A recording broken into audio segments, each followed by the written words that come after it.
Let me ask you something, and I want you to be honest with yourself. When you think about your podcast, what is the feeling that comes up? Either you're recording audio or you're recording video as well. Are you excited? What does that feeling of excitement feel like? Or is it dread that comes up when you have to record? What does that feeling feel like? Because whatever feeling that you're having, that is telling you something. And that's what we're talking about today. And as you listen and you come up with questions, how can I do this for my podcast? How can I do this, with a team? How can I, whatever, insert your question. And I want you to email me those questions. And you'll find my email address down in the description below. Let's have a conversation about those feelings that you have when you are in the midst of recording your podcast. There are so many aspects to your podcast. And of course, we talk about the systems, we talk about the workflows and the team management, all of those things, production schedules. Yes, all of that matters. It matters a lot.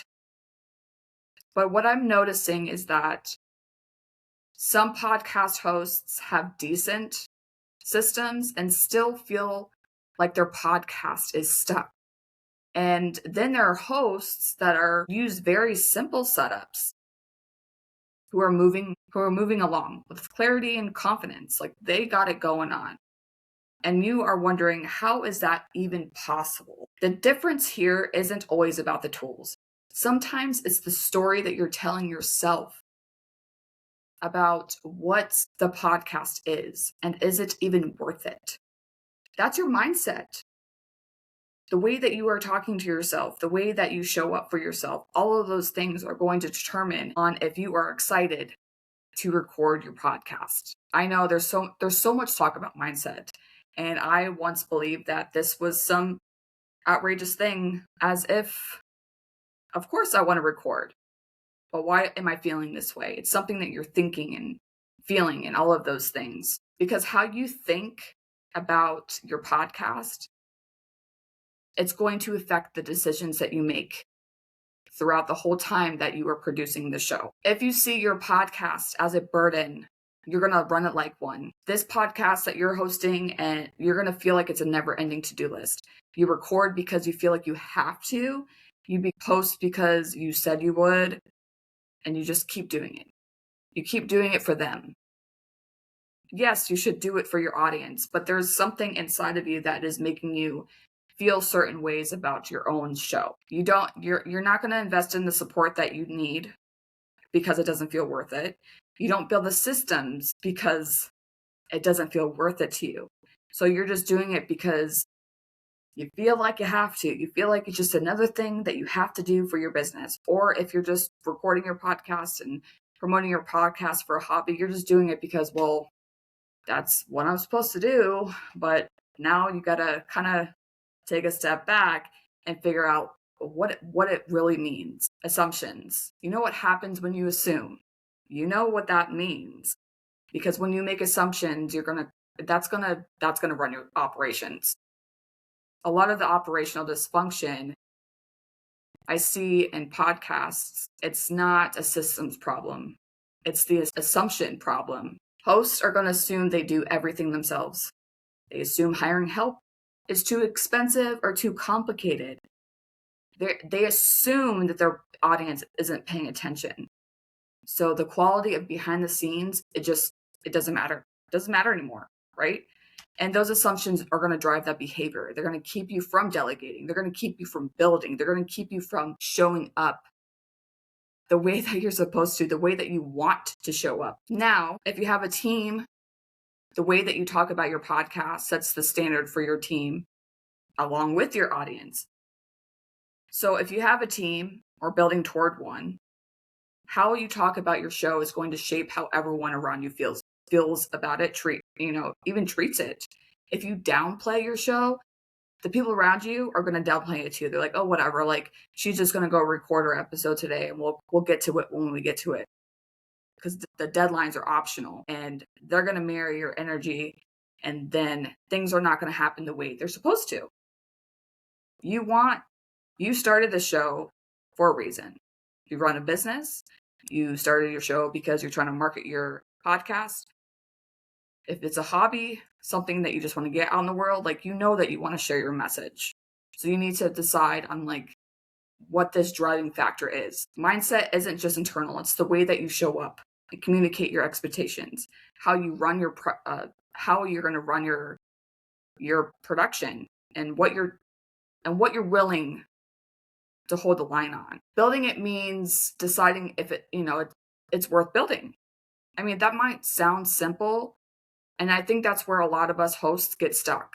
And I've been there. I'm like, what am I doing? Why am I doing this?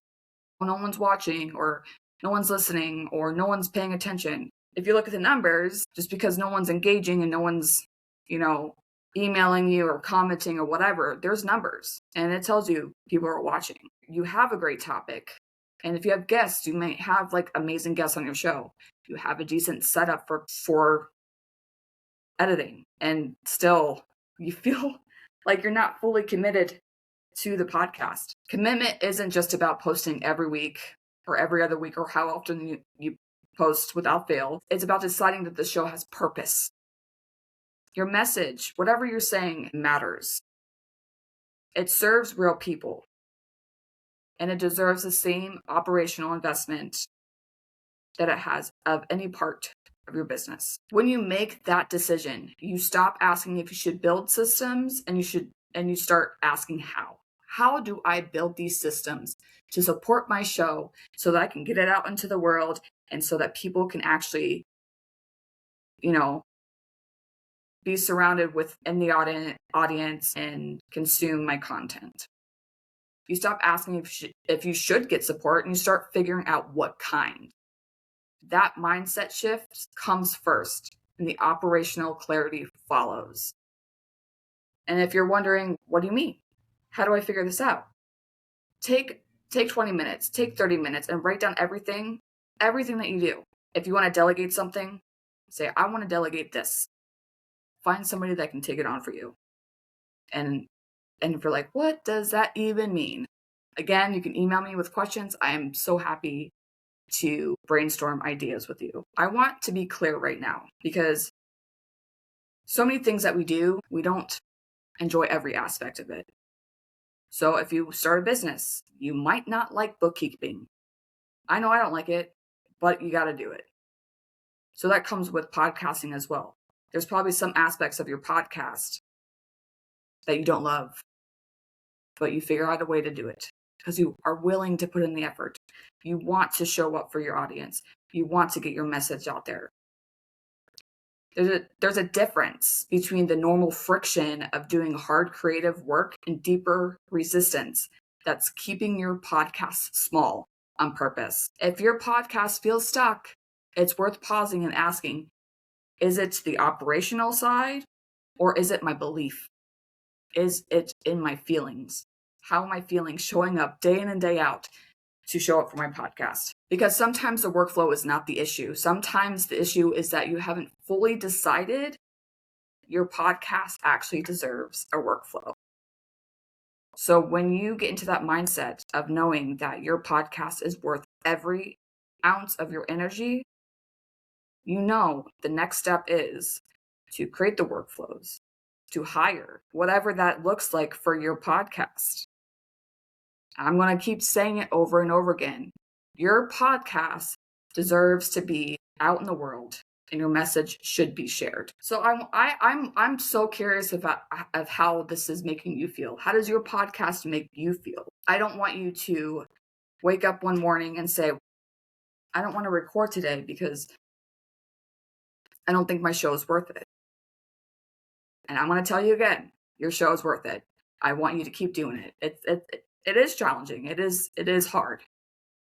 But if you're willing to show up, you're willing to do the work, you are going to do great. Again, if you have any questions on how this looks like for you and your business, even if you have a hobby and you're just like, I just have questions, I want them answered, email me. And that email address is going to be in the description. Thank you for being here today.